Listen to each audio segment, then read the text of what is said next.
course, tonight in prime time, Novak Djokovic begins his quest to attain what is known as the Holy Grail in tennis, and that is to win 4 Grand Slam championships in a calendar year. Here to discuss this all and Djokovic's legacy is Adam Zagoria, who covers tennis for Forbes. Adam, we have seen Djokovic let his emotions get the best of him. Is he under any kind of pressure to attain this one chance to get that Grand Slam in the calendar year? Well, look, Tina, he's attempting to do something no one has done in 52 years since the great Australian Rod Laver won the Grand Slam in 1969. So that's, more than half a century ago. No one's been able to do it. If anyone can do it, it's Novak. He did previously hold all 4 majors at once after winning the French Open in 2016. He's never held them all in 1 year.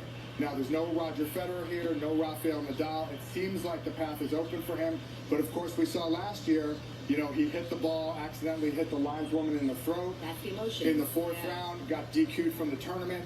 So, look, a lot of things can happen across 7 matches and a 2-week tournament. He's going to be facing pressure, but he's certainly the favorite. We saw Medvedev really just ace through those 3 sets last night. Is there a particular player that you think could upset Djokovic along the way? I think he's got a pretty easy path through the first round. He starts with a qualifier, Holger Rune of Denmark tonight. Teenager. Who's actually won 13 straight matches.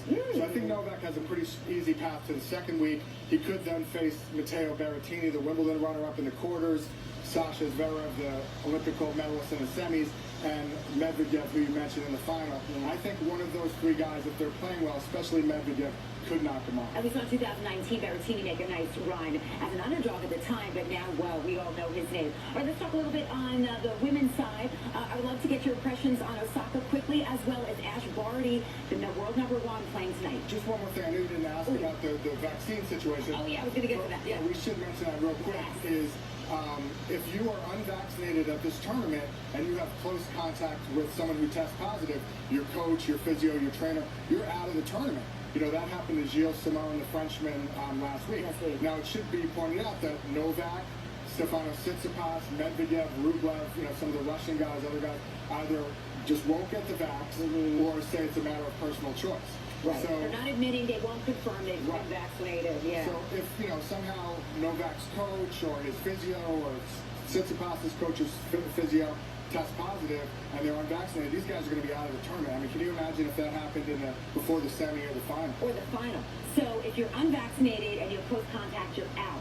If you're vaccinated, though, and a coach or a trainer, you just get tested, right? You go into testing protocol, you can still play. Then you go into the protocol, and I believe it's if somebody manifests symptoms, then you could be out of the tournament. All right, so that's something to watch for. It's not all about tennis. It's about close contact or testing positive. But the women, too. So let's get to the women's side. So Ash Barty tonight, Osaka was last night. Your thoughts? That would be a great final, wouldn't it? I mean, Naomi is the defending champ. She's obviously raised a lot of attention with, all of her awareness to mental health. And last year she wore the 7 masks in 7 days for the victims of African-American police violence. Ash Barty comes in as the favorite. She won Wimbledon. She won Cincinnati. She's got an all-court game. She's serving well. She moves well. So I think she is the favorite.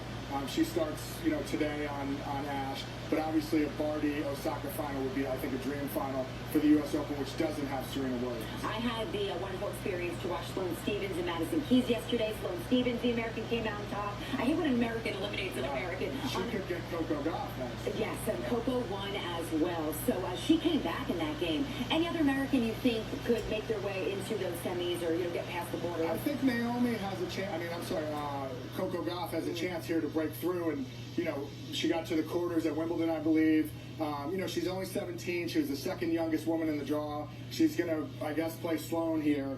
But I think she could potentially move into a quarters or a semis, and that would be great, especially since the American men are kind of struggling right now. And Christina McHale's from New Jersey. She advanced. She won yesterday. We have a couple other local tennis players on the women's side as well. Jamie Loeb, Austining, New York's own Jamie Loeb. She went to the same high school as Obi Toppin, Tina from the Knicks. Also covered basketball and college basketball. Jamie Loeb went to North Carolina. She's an Austining native. She's in the main draw for the first time since 2015. She's one of 21 former college players in the men's and women's draw. So there's a lot of college alums here, but between Christina McHale, New Jersey, and Jamie Loeb, Ossining, we got some local ties. It would be so great to see them continuing to advance. Adam, always so great to talk tennis with you. Thank you for joining us this early this morning. As you can see, it's a very quiet U.S. Tennis Center as of right now. Fans